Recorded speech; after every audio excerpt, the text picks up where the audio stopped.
So what's going on, y'all? Thanks for tuning in.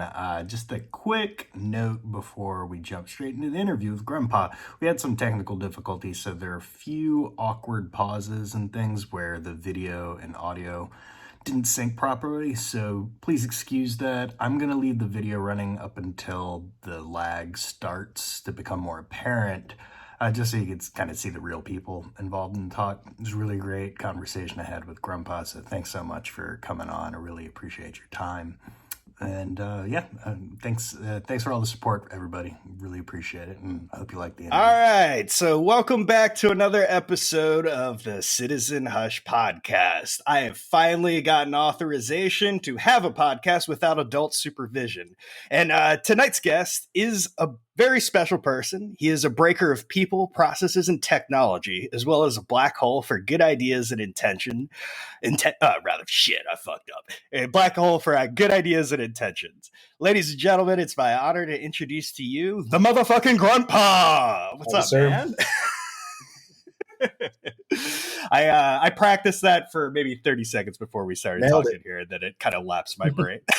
But yeah, thanks so much for coming on, man. Like, we run in very similar crowds on Twitter, on the Goon Twitter crowd.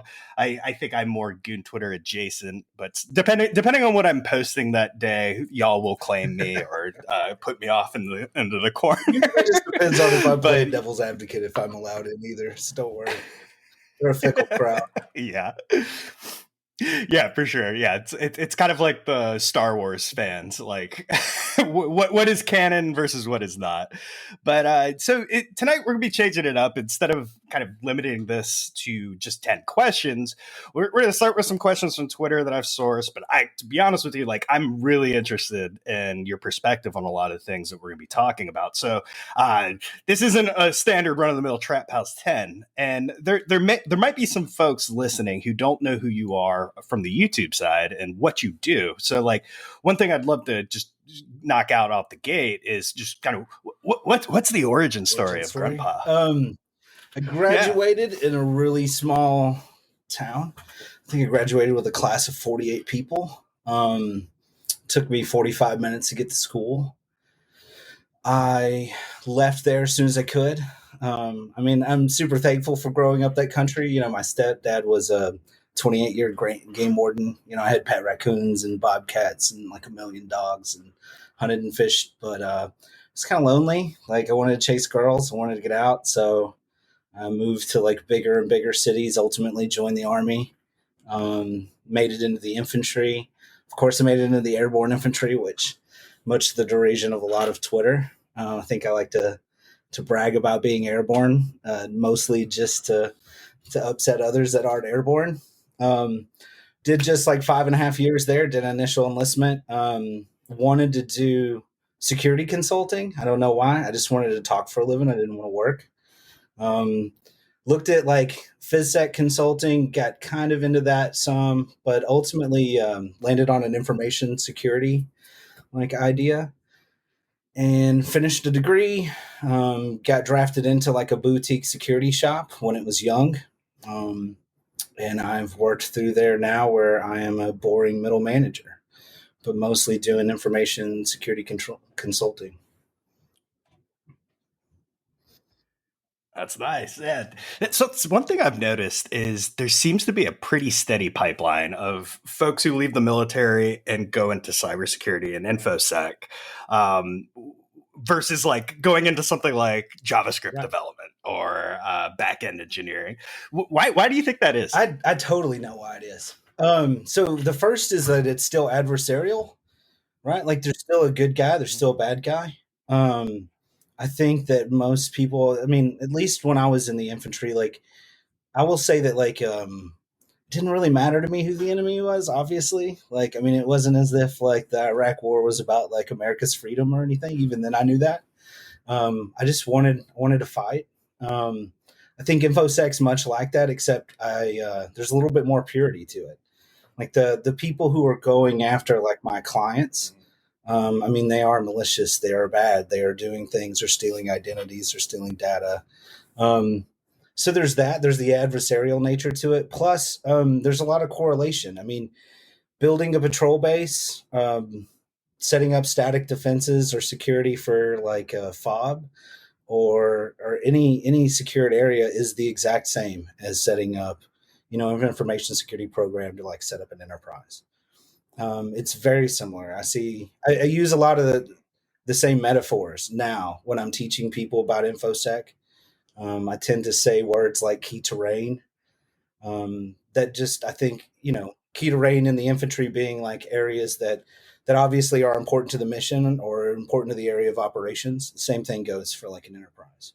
So to me, it's the same. And, I hire a lot of veterans. Like we did, my company has over 100 employees, I think now. And they bragged the other day. They're like, we have, 17% of our workforce is veterans. And I looked at my team. It was 64% of my team was veterans. So yeah, I think it's a really good area for veterans to get into. Like if they're still interested in doing good and fighting bad guys, I think InfoSec's the place to go. Yeah, I'm not a veteran, but one of the observations I've made, and like kind of the stereotype about the tech industry as a blanket, is that we're a bunch of purple-haired leftists. And my theory on this, and you might have some input into this also, is like the higher the barrier to entry of whatever language you're writing code in, whatever technology you're working in. Like the more meritocratic it is, and it's less about what you believe, but more about can you do the job, yes or no? Can you build shit that works, yes or no? And then when you start, the closer to the front end you get, where it's more about like field design and like things of that nature, that's I guess more qualitative.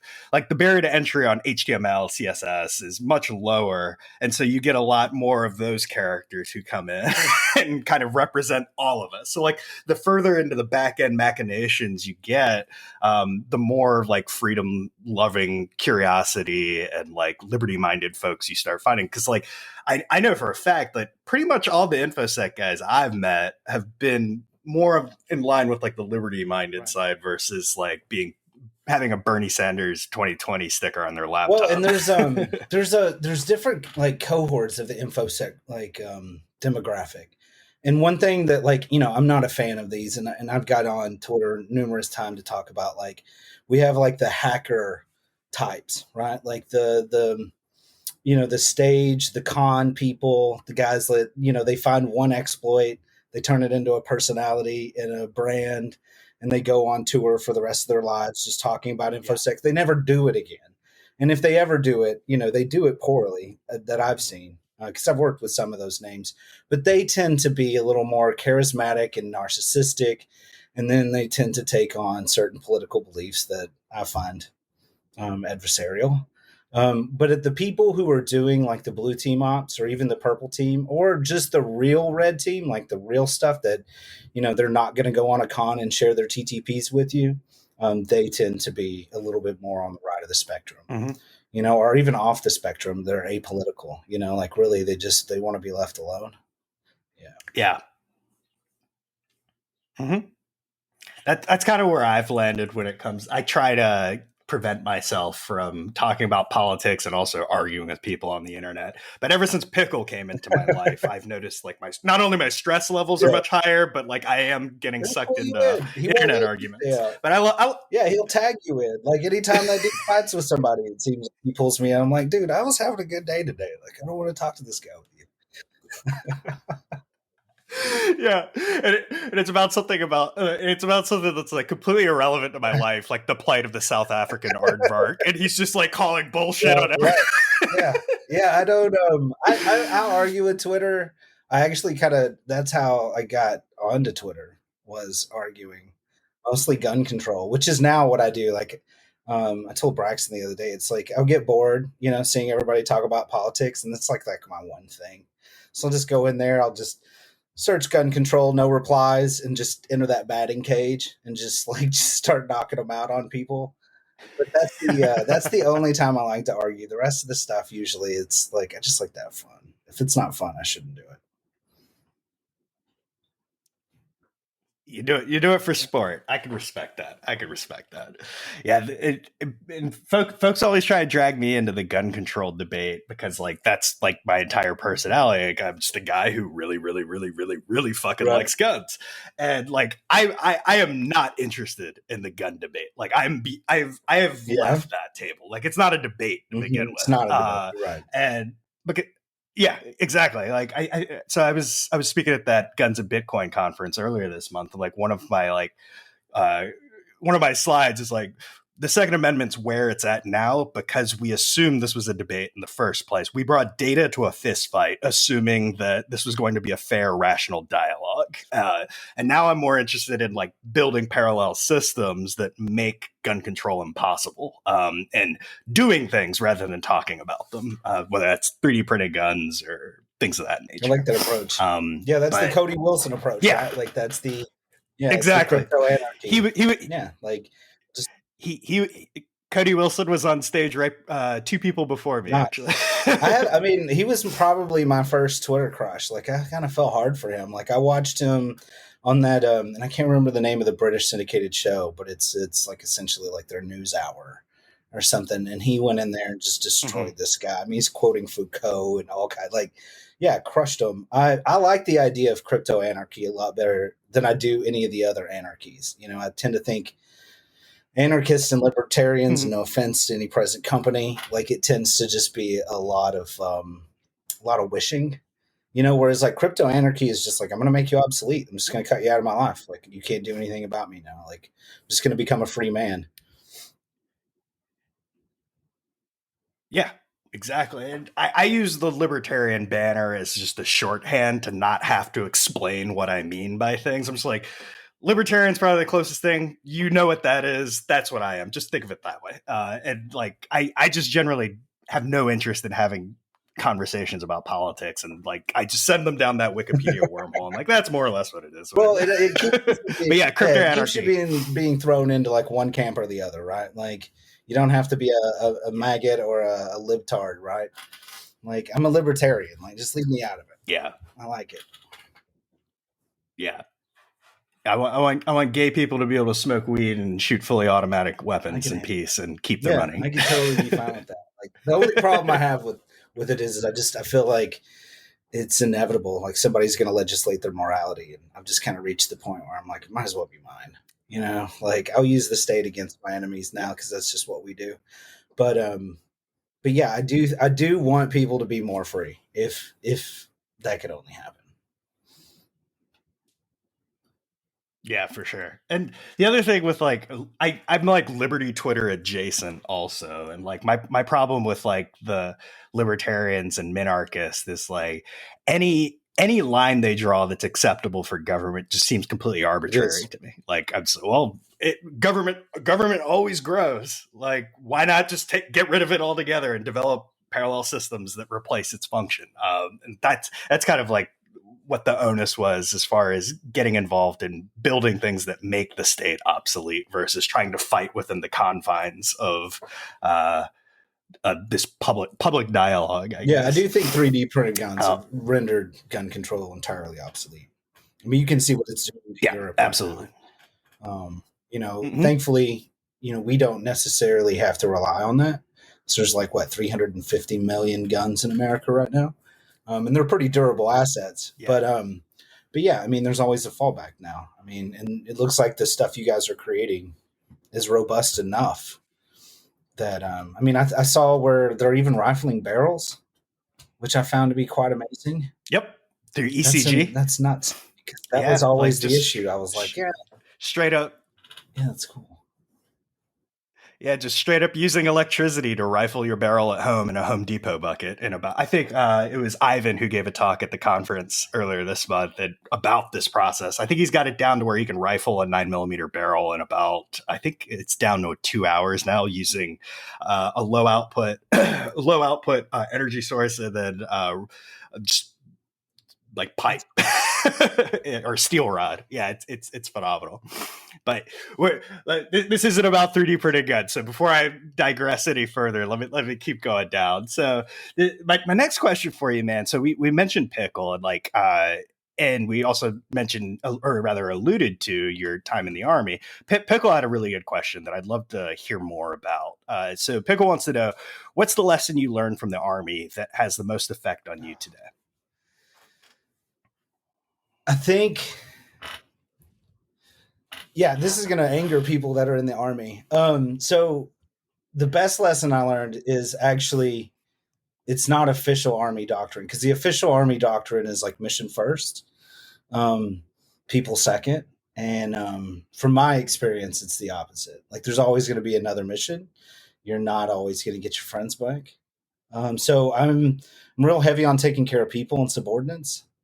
I think that the most success I saw in the military is when I realized that they were the most important thing, like the most important asset I had. So yeah, I would say that the thing I learned the most from my time in the military was just that, like, your people are the most important. Like, you're never going to get them back, and the only way that you're even going to accomplish those missions is have them trust you, believe in you, trust each other, believe in each other, pick each other back up, take care of each other. And so just facilitating that sort of like set of relationships is the most important. In fact, yeah, that's easily my answer. Now, where do you find that, like, the military and slash the supporting military industrial complex kind of falls short, or maybe even just doesn't do a good job of that at all? Is it so much focus on that mission first side, or do you see that getting better, prioritizing I mean, I people? don't know. And unfortunately, like, I don't even think that, like, we have, we're not trying to win wars. I don't even think we're at war. I think we're spending money and um, creating situations where we can exert power in order to just develop new technologies, new weapon systems.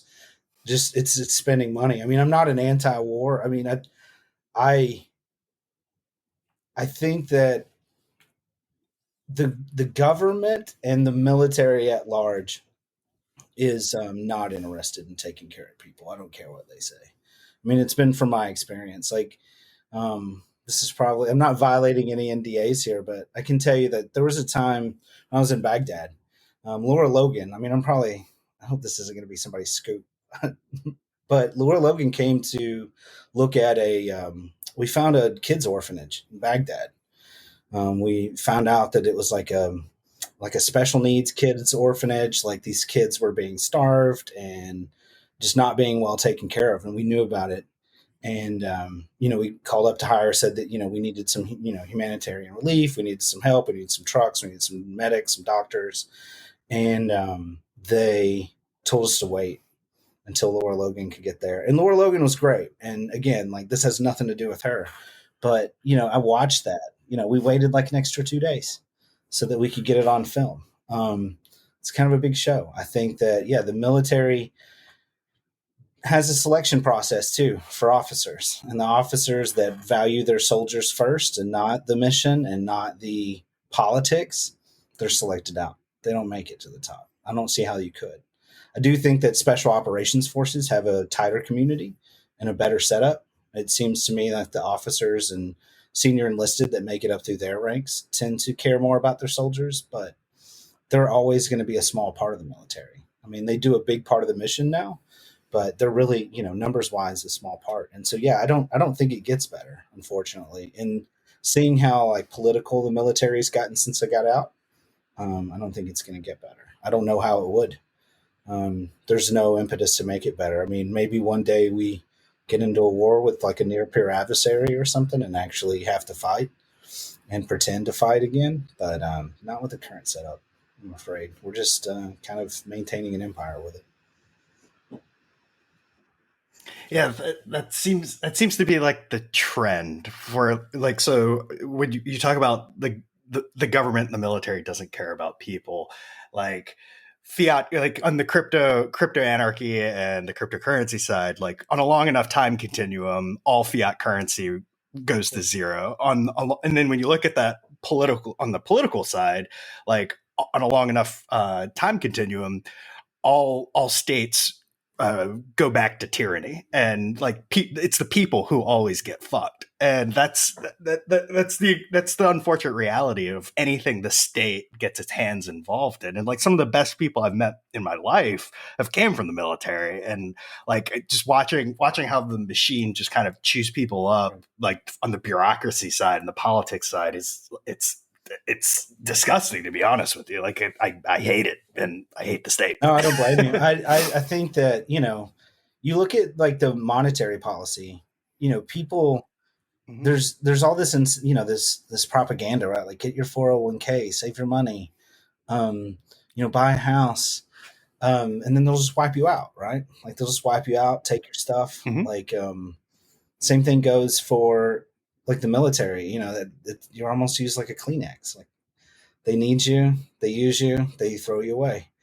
I think that the VA's gotten better, since when I first got out. I know there was a lot of trouble there, but almost every person, like every veteran I know that has like severe problems, like transitioning, it was the VA that somehow intervened in their life and made it worse, which is ironic. A lot of the folks like that tended to just stay away from the VA, especially from pharmaceuticals issued by the VA, tend to do better. Not go through a rough spot, but it's, to me, it's just indicative of what the state does, right? Like creates dependency, it creates people who need it. It's what it does to sustain itself, and ultimately eats everything around it. Yeah. No arguments here. All right, cool, man. That's really cool to get your perspective on. I suspected I was a little worried about asking my follow-up question, but I was rolling the dice there. There's no feelings here. I treasure my time in the military. I truly do. Like I think that there's nothing I went through that showed me like what human beings are really like, including myself. I mean, I've seen what I'm capable of doing, like in good situations and bad situations.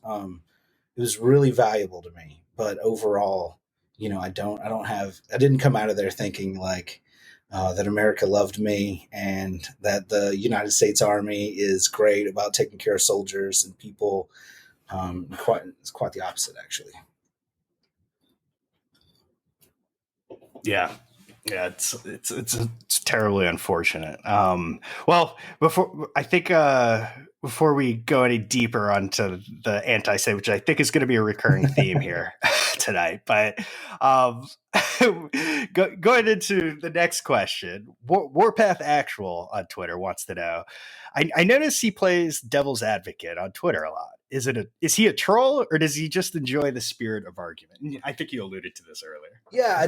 Okay. So I am purely a troll. I will never claim to be anything else. I'm purely a troll. Like that account it's not fun to just all agree. It's not fun to just, I get sick of seeing the same jokes made, the same arguments made, that you'll have like an event that had like the good example is that kid with the pillow. What was the, can't remember this dork's name. Hogg, right? David Hogg, I think. Hogg, so like yeah, that kid once created a pillow company. Like how many pillow biter jokes did we catch in like 2 days? It's like everybody made the same joke and it gets boring. So yeah, I do like, I won't lie, I like to stir the pot sometimes. Sometimes I'm arguing for something that like I barely believe or I just think. I'm pretty flexible. Like I'm not always morally flexible, like, but I'm pretty flexible on a lot of arguments. I like to see ideas debated. I will say that I'm trolling hard always, like the gun culture. Like I think even futtery is sometimes attacked when it shouldn't be.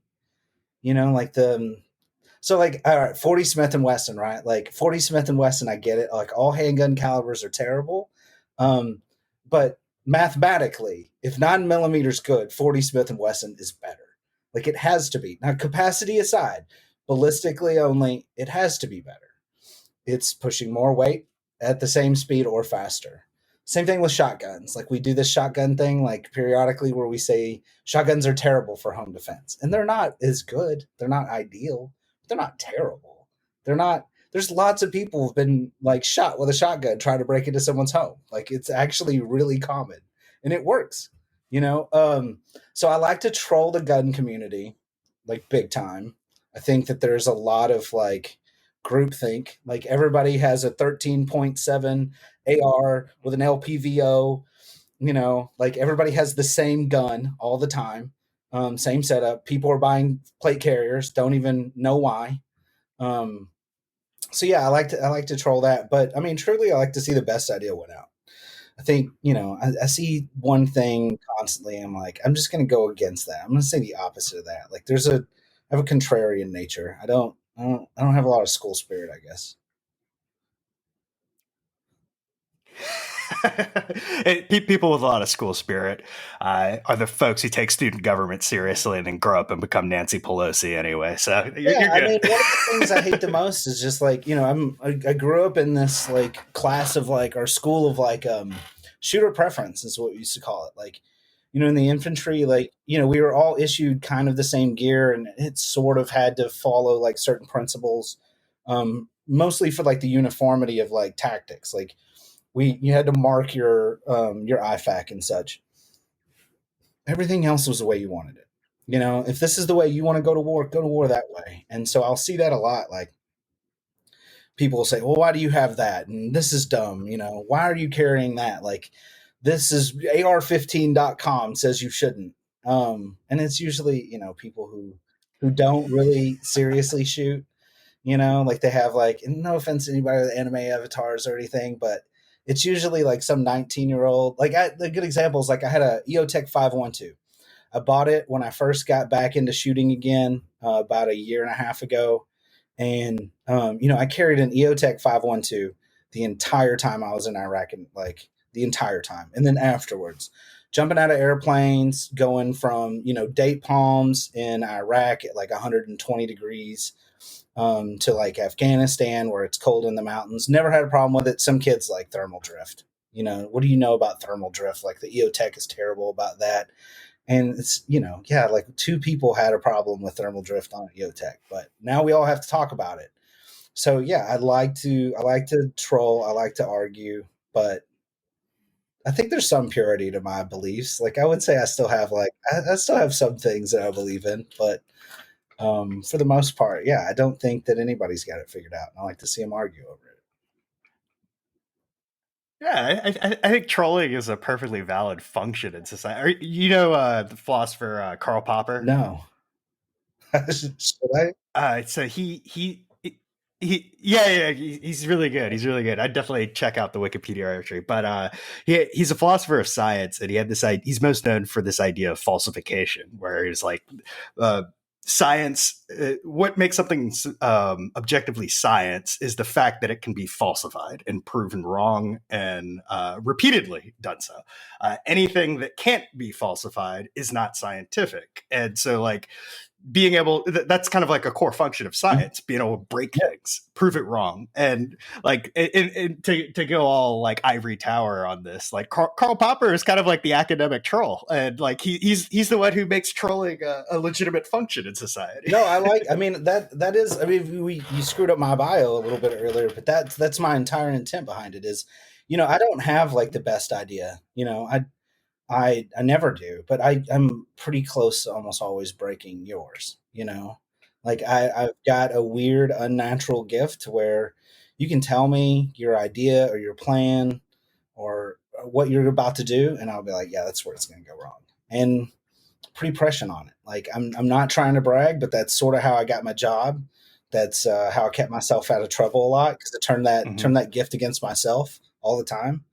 But no, it's breaking a plan is key. Breaking an idea is key. I mean, we'd all still be, cutting our meat with rocks if it wasn't for that idea, right? For sure. All right. Well, our friend Demp now has our next question, and Demp's got a juicy one.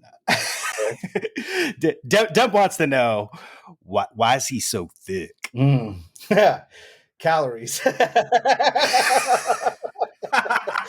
Yeah, like calories. That's all. I sat in this chair a lot at work, so I would say that's why. I have been working on it, but I think I'm going to be a little thick for life now. I've got pictures, and I maybe should share these.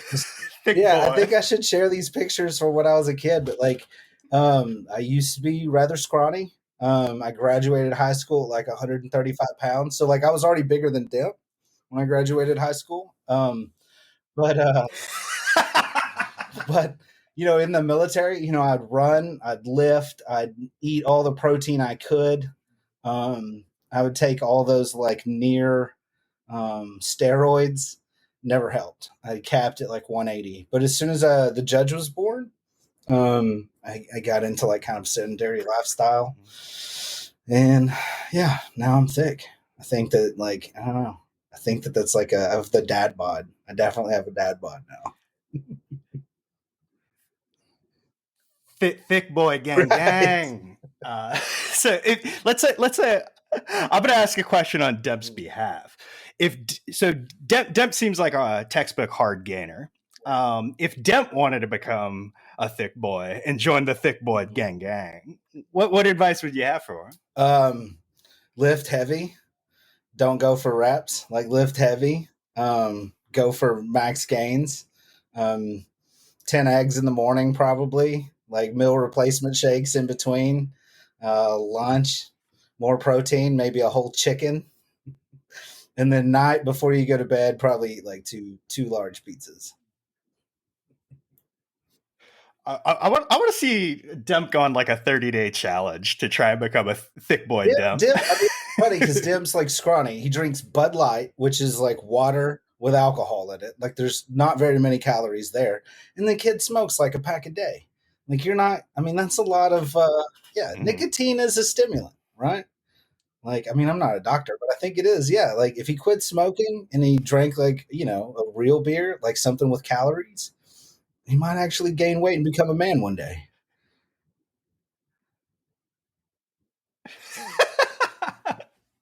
I love you, I Demp. do love it. Oh man. So going back to yeah, for sure. Going back to your bio, one of the things that drew me to you, no homo, is your tagline, breaker of people, processes, and technology. Now, on the troll question, you touched on this a lot Mm-hmm. about this, but like, I was hoping to get you to expand a little bit more on this. So, like, how do you break people? How do you break processes? How do you break technology? And then, like, what's the overlap between the three? So when I got into Infosec, I first was on the vulnerability management side, um, and I wanted to get into consulting ultimately. Um, but my company, like I said before, was a boutique shop. It was small, and we had a couple of opportunities with some clients in the West Coast and the East Coast, I guess I should say, like in the Northeast, where they wanted red teaming, like Infosec tests, like social engineering more explicitly. And so I got really into social engineering. And it's I don't know, I don't think that I have any special credentials for it. I don't know how I pulled it off. But I started with fishing like everybody does. So I did a lot of fishing, built us like a fishing service, which still survives and flourishes. Of course, now I don't get to run it; somebody else does. But um, but I started there. But yeah, I went into on-site social engineering.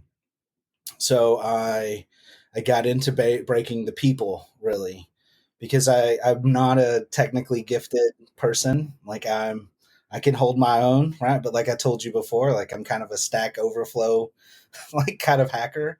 So I don't. I'm just not that good. Is the You and I truth. Like I'm both. just not that good. I mean, I think I said already. I graduated with 48 people in the middle of like nowhere. I had no internet until I was like 14. So so yeah, I broke people. I would go in and I would wear fake badges that I made on a home printer. I would turn my country accent usually up on 11. I'd be just, "Dosh darn it, can't you just help me? I lost my badge. I left, or my badge doesn't work. Or, hey, I just need to, my boss is being really mean to me, but my credentials aren't working. Can you let me log into yours?" Um, yeah, I'd break people just to prove that, it doesn't matter. I mean, all attacks, right, have climbed like the OSI model. to the point now where they're just hitting the person in the chair. So yeah, I mean, that was the breaking people. So then I did get into consulting. Consulting is breaking processes, really.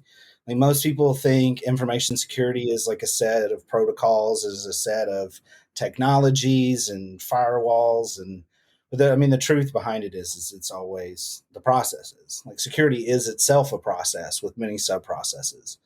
And, again, using like this natural gift and aptitude, I can generally hear somebody's plan about, their IDS IPS appliance or their logs and alerting, or, any of those domains within Infosec. And hearing that, I would say, yeah, right here. If I was a malicious insider, how would you know if I did this? Or if I tried to, move my traffic into port 80 or 443, how would you catch me? Those are the kind of questions that I got good at. So I was breaking processes.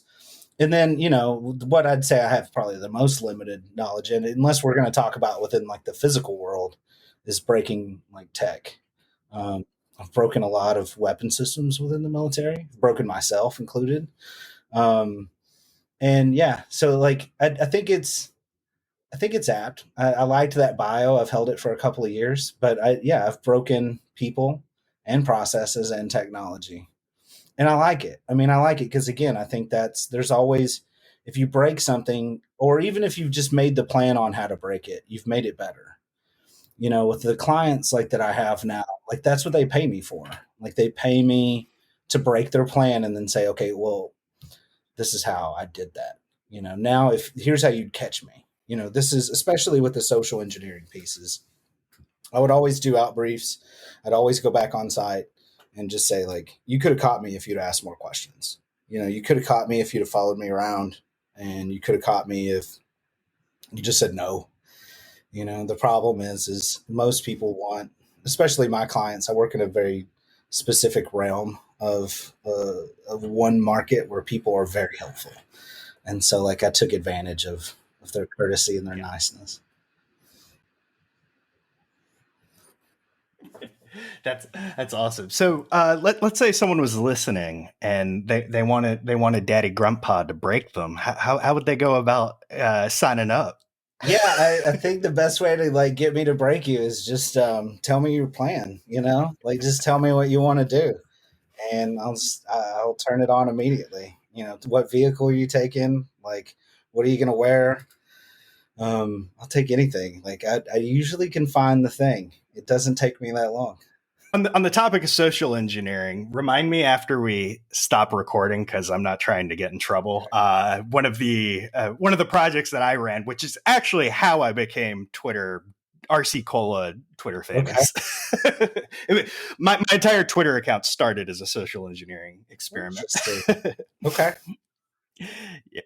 Yeah. So, all right, cool. Well, so next question's coming from our very good friend Braxton. And I've actually got another question coming from me about your adventure with him a couple months ago. But Braxton wants to know, aside from the quote about the thread that ties it all, what is the next most important part of Blood Meridian? And I actually found out when I interviewed Braxton that he was introduced to Cormac McCarthy through you, and Blood Meridian's one of my favorite books. So I'm definitely very interested. Yeah, this bastard picked. So, like, he has special knowledge of my Blood Meridian fandom. So he picked, like, to me, what was the most important lesson in Blood Meridian. That's tough. I think. Yeah, so okay, it'd be a toss-up then, because he did steal my favorite. Which, the if you don't know, if you haven't read Blood Meridian, there's a character in it, Judge Holden. He's a very unfortunate character in many ways, because you want to like him, you want to hate him. He kind of exists like as this like Gnostic Archon or some Ubermensch, but he has like these sermons, is what I consider them. And one of the sermons he talks about, like, every man's job is to try to find the single thread of the universe, like the thing that unites all of the parts. And I've always thought that was super fascinating. The other things I think, so I like the idea, and it's again controversial, that like war is God, like, and it's a really quoted part of Blood Meridian, and I really hate a lot of the it became trite. Like they took a really cool part of the book and then that's what everybody remembers. But the idea that that God is like that's his mechanism of selection, like that all things in the universe are at war with one another, and that's how he arbitrates and settles like disputes amongst his creation is via war, and the victor is the one who wins that battle and ultimately destroys the other. So I really like that one, and sort of related to that, it's kind of an obscure part of the book. One of the other major characters, because it's the Glanton gang. But Glanton's staring at a fire and he sees the coals, and the coals are like breathing with the wind, and he starts thinking about how well, and this is like a total McCarthy thing where he takes like one thing, focuses it, and then next thing you know, you're talking about the whole universe.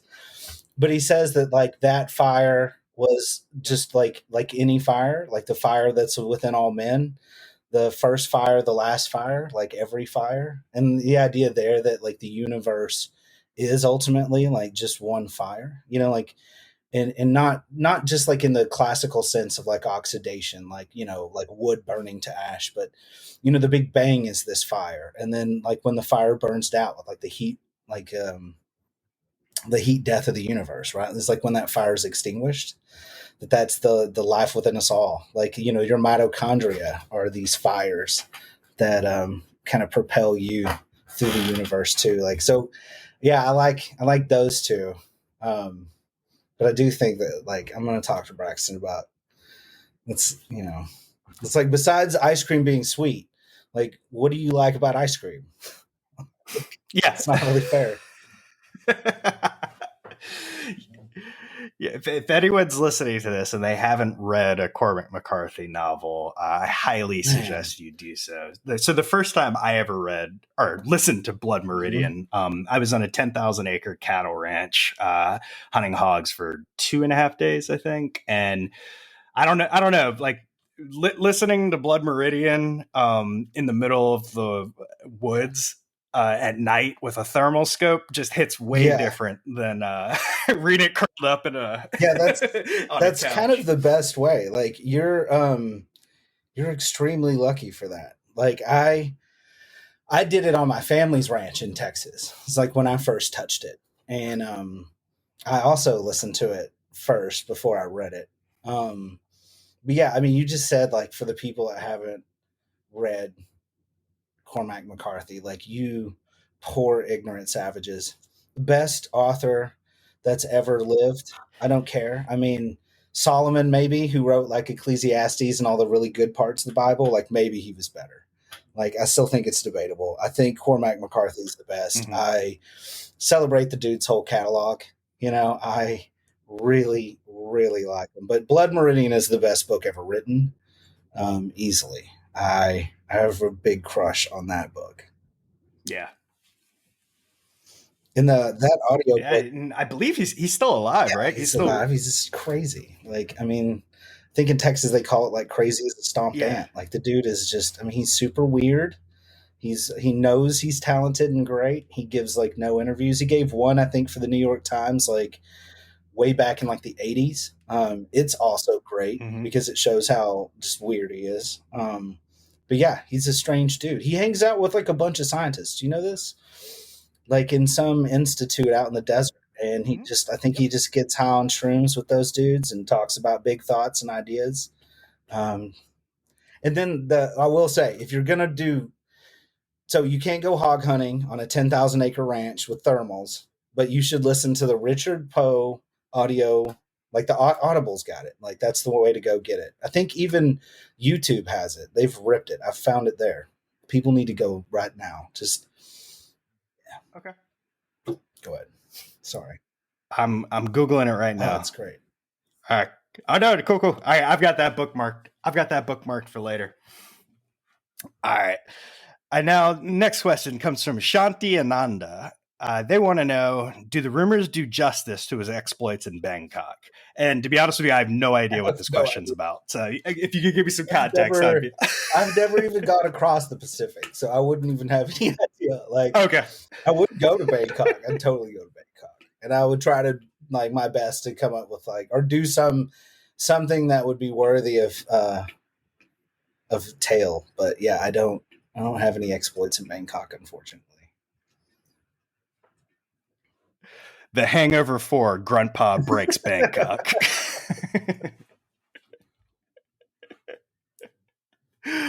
All right, cool. So next question I got, this is actually something from me. So I spent some time on your site, and there's actually a really good article written from Eric from the There Will Be Bourbon podcast on your site, Digital Drop Zone. The article is called Left, Right, and Free. And here's actually an excerpt that I pulled out from that. We've removed effort. We have removed responsibility. We have removed meaning. If you were born in the United States of America, you have won the geographic lottery, but you are squandering it by choosing victimhood like a Powerball winner who chooses the lump sum and buys houses for his family and friends before the check clears. So I've talked about this a lot, like in real life, on the internet, things like that. And it really does feel like victory has defeated us in this country. I think that was a line from Bane in The Dark Knight Rises.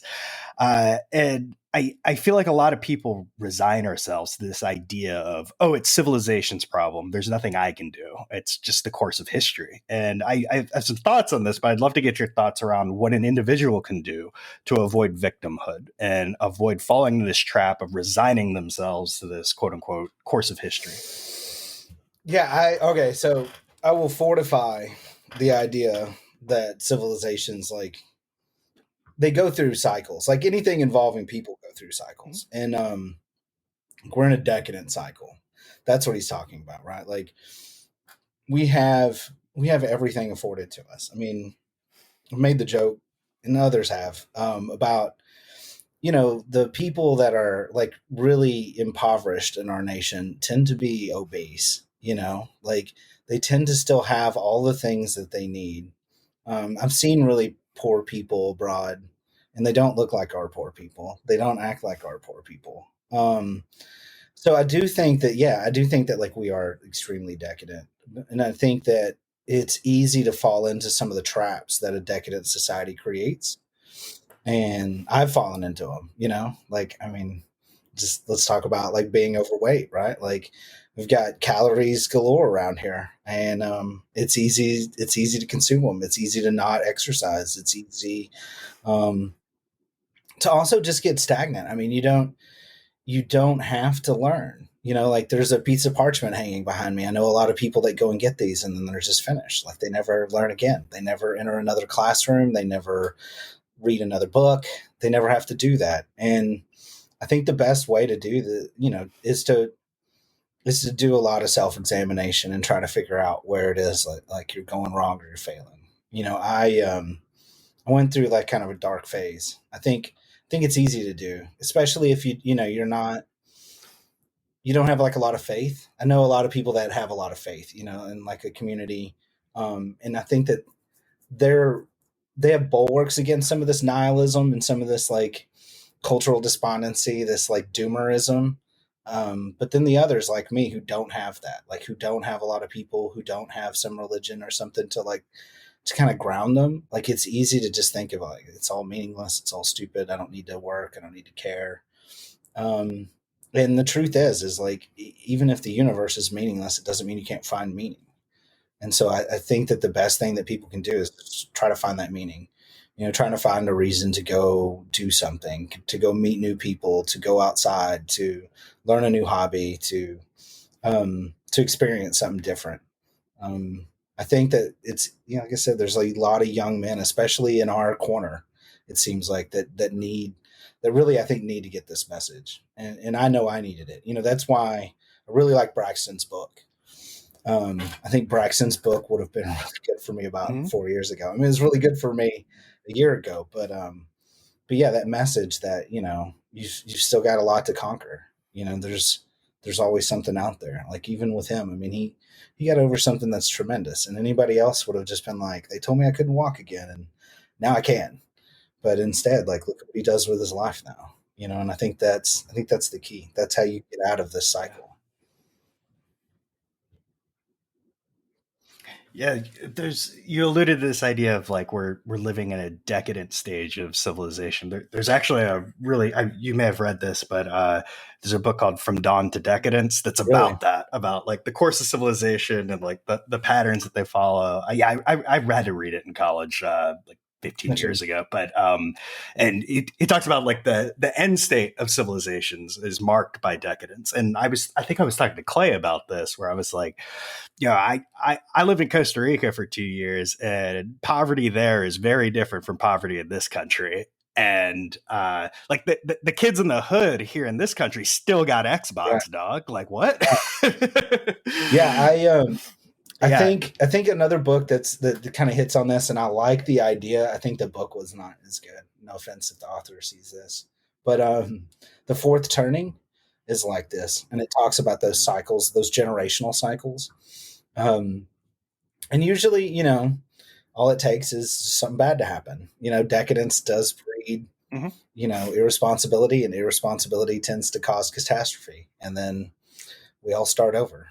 Um, so yeah, hopefully we get to ride some of this decadence out as long as my son's still young. But we're ripe for it. I mean, Yeah. it's definitely needed. You can tell. Like the things that we value now are not good things. Good seems to be bad, and bad seems to be good. And even the things that we just accept also, like we're a lot of these things that we see were unacceptable for a contributing member to society to be taking part in, and like now we just kind of we just kind of let it go. And yeah, like I think actually in the same time continuum that you were talking about 4 years ago, like I was in a really bad place, and we talked about this a little bit beforehand, but like you alluded to like finding meaning, and like I firmly believe that shooting fucking saved my life. Like shooting instilled discipline into me, particularly so my injection point into the gun world was long range shooting, and having that discipline, it was very meditational for me. Mm-hmm. Like it was very Buddhist, to be honest. Like being able to hit 1,000-yard target, you have to be mindful of breath control, body positioning, finger placement. You have to understand your body as a system and how it relates out on the target. And like, there's also an accountability standpoint. Like, what's true at 100 yards is even more true at 1,000 yards. Much more true. Yeah, I like. Yeah, I like that idea. I think that the shooting sports and just shooting in general, it does instill discipline. I mean, there are like some serious rules and consequences to that act. mm-hmm. I've tried to do the same thing with my son. Like he's still a very young boy, and I periodically take him out and show him just how scary the guns are. Like we have them. I think it's part of my duty as a parent. I don't leave errant firearms around loaded or anything, but I want him to understand like the power of that weapon so that he doesn't take it for granted. I think that a lot of kids that, are raised with this irresponsibility, I mean, that's what that generates. It's why there's so many tragedies. Like, it's, firearms are a good way to show people discipline for sure. Yeah. I keep going. When I was like lining up my questions, I kept alternating serious and funny questions, thinking was like, oh, okay, that'll give us a breather. But I'm like, this is fucking jarring. Like going back and forth. I'm not off put. Let's go. We're gonna do something fun now. Yeah, we're gonna do something fun now. So JT Gigolo. Sorry if I'm butchering this, but he wants to know: is Braxton secretly a Sasquatch? He is some sort of animal monster. Like, I mean, he's not a Sasquatch, right? Like, at least I don't think so. Like, if he takes off his human suit at night, um, it would definitely surprise me. But no, I mean, he is as close as a human can be to the incarnate embodiment of some cryptid. Like it's amazing. I mean, and one thing, I mean, hopefully I'm not giving too much away, but like his injuries are still like they still affect him, and he has to go through like a morning ritual to kind of get ready, and then he gets ready and he just smoked me. I mean, I did pretty good up there at elevation, being thick with a rucksack and a rifle in snowshoes and 1 pound like clunky ass boots. Like I have all my excuses lined up, but yeah, I mean it was a rough go, and that dude doesn't stop, doesn't quit. Like I mean, well, he quit a couple times because he had to wait for me to catch up. Um, but yeah, he could be Sasquatch, and that might be part of like his denial mechanism, right? Like maybe he's like the Sasquatch kid who came out from the village, you know, to live amongst us, and then he goes and tries to dispel the rumor of Sasquatch, so they'll quit looking. Talking about OPSEC, Braxton's Twitter account is one entire misinformation campaign to protect He's been Sasquatch's sent out identity. into society to protect the secret land of Sasquatch.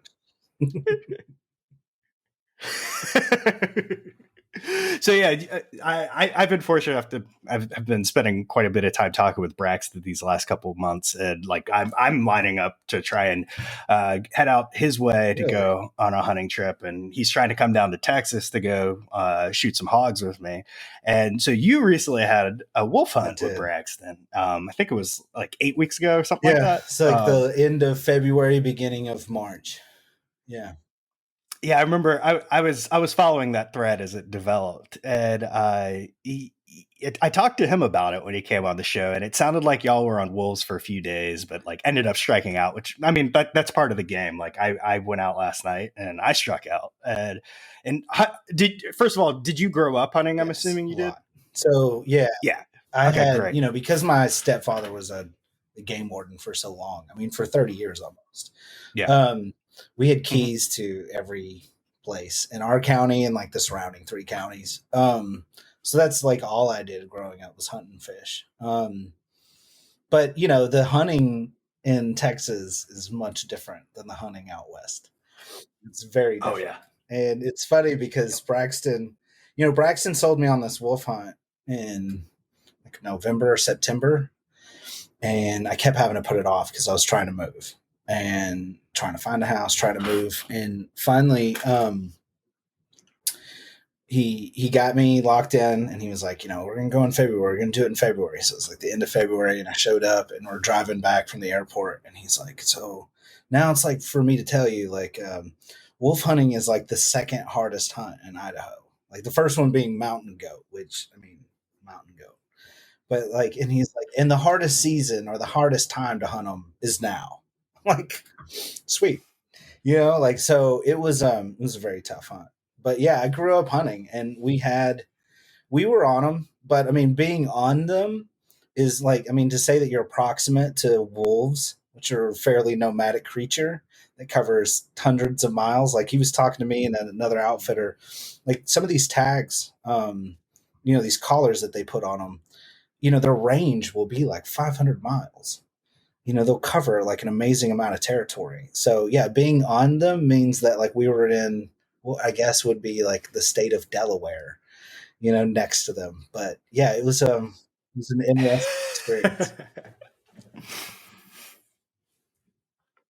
Yeah. So like that, now that I know that you grew up hunting. So like what's like striking out for me, like being able to pull the trigger, like that's not hunting. That's like one side of hunting. Like for That's me, like it's being out by myself. Yeah, exactly. Yeah.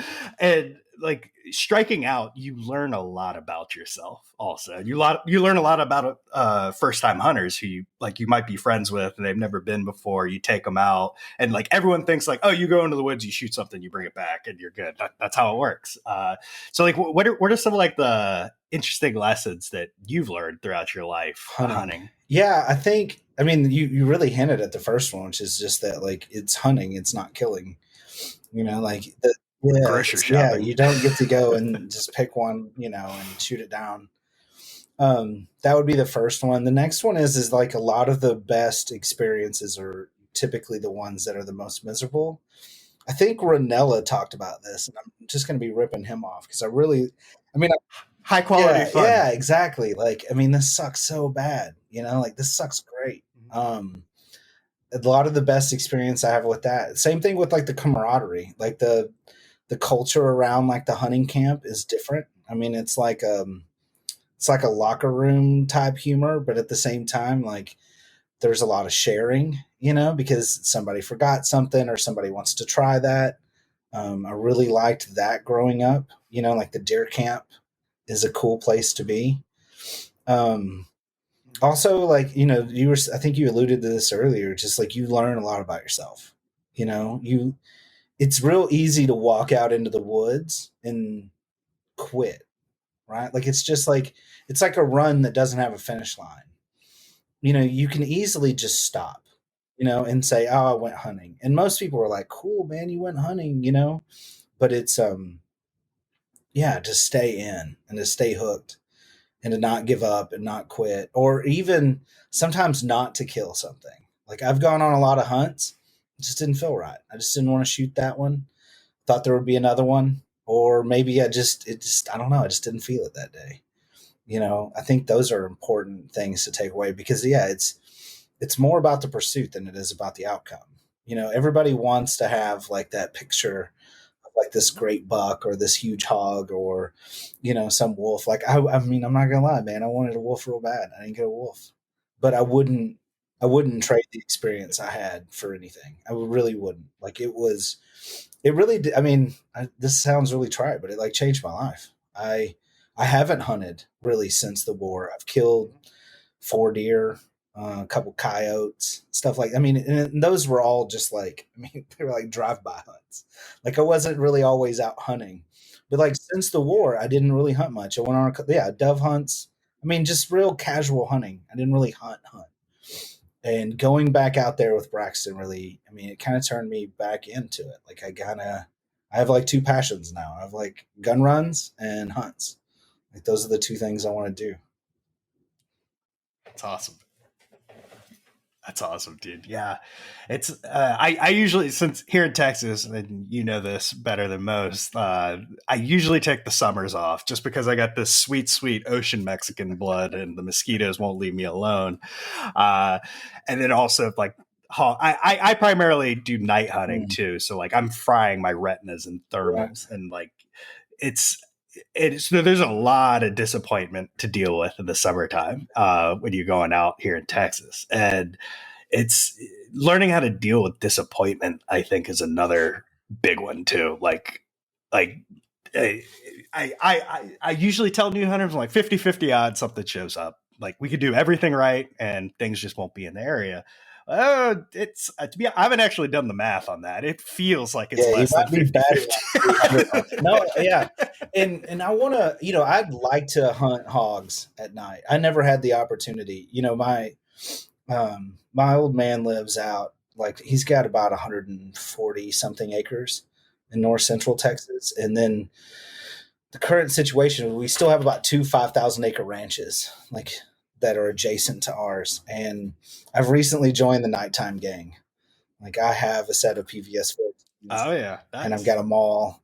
And I've talked to him a couple of times on the phone. I'm like, we need to get out there, like, because he's getting older. And I'm like, this is just like, we're gonna put it on cheat mode.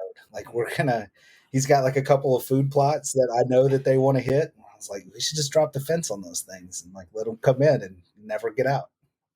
But that sounds like a cool hunt. But even then, I mean, even, at night with all the advantage, yeah, I mean, you're not likely to, I mean, you're going to strike out. It's going to suck, and you're going to learn a lesson there.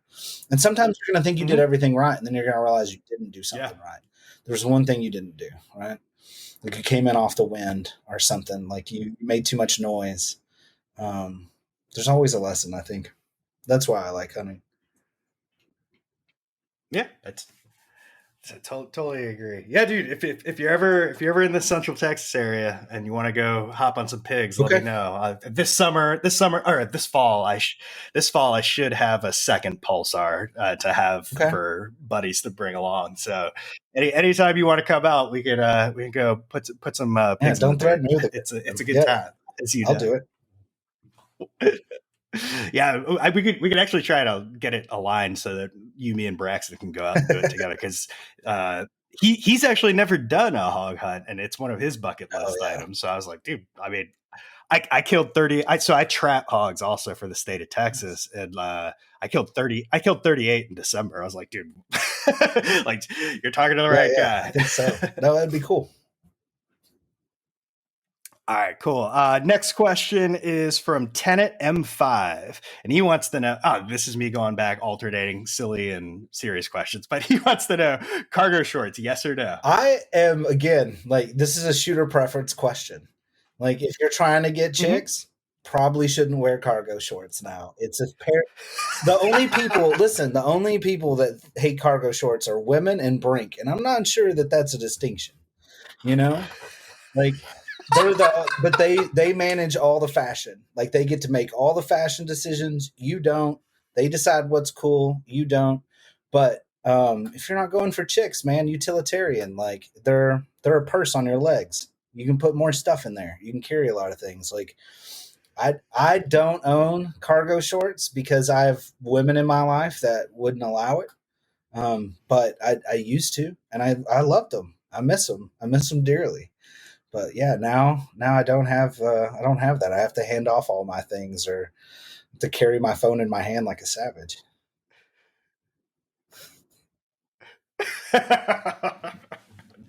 Yeah, when Brink came on, we had the cargo short discussion, and this mad lad straight up stood up in his chair to show me what he was wearing. He was wearing like GI shorts and flexing his quads, and I think YouTube demonetized me because of that. Because the reason why I started doing these interviews is because all of my gun and hunting videos were just getting demonetized as soon as possible. So I was like, well, fuck it. And so I brought Brink on, and Brink is the exception where all of my podcast interviews are monetized except for Brink's. That's funny, and that's why. Is because like that's somebody's fetish, right? Like they have a quad fetish, and he fulfilled that. So he got popped. Not shocked. Yeah, you win some, you lose some, but he's that interview is close to my heart because of his soliloquy in the beginning about the possum war. All right, last question, my man. Joe, son of James, wants to know: what's the worst MRE? Dehydrated beef patty or dehydrated pork patty? Wow, this is gonna date me. Veggie omelet. Veggie omelet was way worse. Yeah, I don't even know about dehydrated pork patty. That's probably like a thing for these new cats. I got out of the MRE game when I was supposed to be in it. Like, I stopped eating MREs when I was still in the army. Like, I was just done. I'd rather starve. MREs are awful, but back then the veggie omelet I think was the worst one, and it was real bad. Yeah, that was the worst one. Definitely the worst one. But a dehydrated pork patty sounds awful. I think the Amazon sales of dehydrated veggie omelet MREs are spiking right now. When people hear this, it's the new TikTok challenge. It's gross, man. It's super gross. Like, yeah, I mean, but MREs are just bad in general. Like, I'm not sure it's healthy to eat them. Like, the things that they do to your digestion are unnatural. The way they make you feel isn't good. I was a big fan of this is like I would get ramen. I would take ramen and I'd crunch it up and I'd pour the salt in it and I'd put it in like a Ziploc bag. And in Iraq, it was great because you get to eat it just like granola, but you could also just put it in like the clear plastic water bottles and put it on the roof for like 20 minutes and it would make soup because it was so fucking hot. But yeah, I did that instead, like in tuna. Oh man. Oh man, you're talking about the Ocean Mexican Friday Night Special. Like, I grew up watching TGIF on TV, eating raw ramen. Yeah. It's the way, man. Oh man. All right, dude. Well, thanks so much for coming on, man. So, go ahead and where can the people find you if they want to follow you more on Twitter and also your They shouldn't follow me on Twitter because it's terrible. Like, they're probably just gonna annoy me. But it's the Votary, which is there's no vowels. They're all replaced by numerals. Like, probably just check your page. Like, yeah, TH, I think 3V0T4RY. And then Digital Drop Zone. all over. Yeah, digitaldropzone.com. And then there's forums, which I encourage people to do because I'm paying the rent for that thing. I'm not there as often as I probably should be. I should definitely be watching those kids in there, but they seem to behave themselves. Like I leave $20 on the bar for pizza, and they haven't burned it down yet. But there's forums at assemblyaria.digitaldropzone.com for people to go and meet likewise and friendly amigos. But yeah, that's how to find me. But leave me alone.